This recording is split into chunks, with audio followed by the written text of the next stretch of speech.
the basics of elderly personal hygiene. Personal hygiene is an essential part of every individual's daily routine. You get up, shower, clean your teeth, deodorize, and repeat the same steps in the evening to make sure that you stay fresh all day long. Being personally hygienic can make you feel great. However, what if you were to be unable to fully look after yourself and nobody would actually carry out that routine for you? You would go into every day feeling dirty, and that would only serve to induce depression and frustration. It is therefore important to establish a hygiene routine whilst caring for the elderly so that you don't miss anything out. If you are responsible for washing the elderly person that you are caring for, then you should pay attention to the routine that you are establishing and talk them through it the first few times so they know what to expect. This will not only build up trust, but may go some way to helping them relax.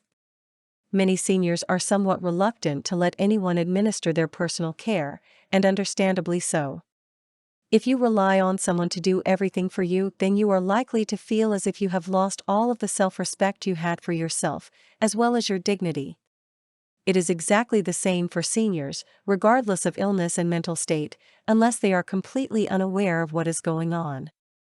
Some seniors may even react angrily, but again, this is completely understandable.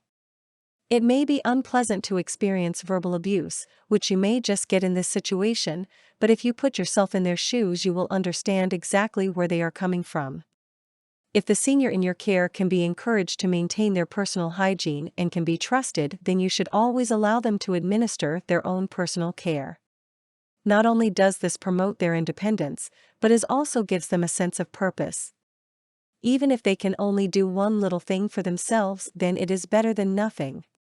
The routine that you establish regarding a senior's personal hygiene should include all the basic elements that we include in our own daily routine.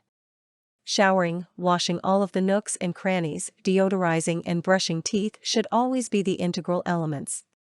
This should take place every day. However, the routine can incorporate other things.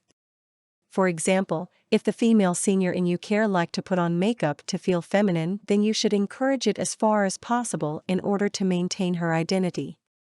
It is also worth noting that maintaining good personal hygiene for the elderly in your care will not only promote mental well-being, it will also promote physical health.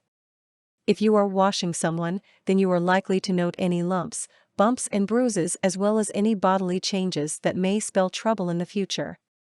By noticing and noting changes in a care plan, you are creating a medical record that may lead to early diagnosis of illnesses. Also, if there is more than one carer performing the same role for the elderly people in your care, it may also alert them to any physical changes. Personal hygiene is undoubtedly one of the most important aspects of caring for the elderly. It can be a sensitive area, but, if handled in the right way, it can also form a bond between you. As long as effective hygiene is maintained, the rest will fall into place as far as their appearance is concerned. For more content like this, please visit learnforfree.biz. Content produced and distributed by AllSuperInfo. All rights reserved. Transform your old articles and ebooks into brand new audio content and use it to create podcasts or videos for your YouTube or TV channel. Visit allsuper.info and ask our live support for details.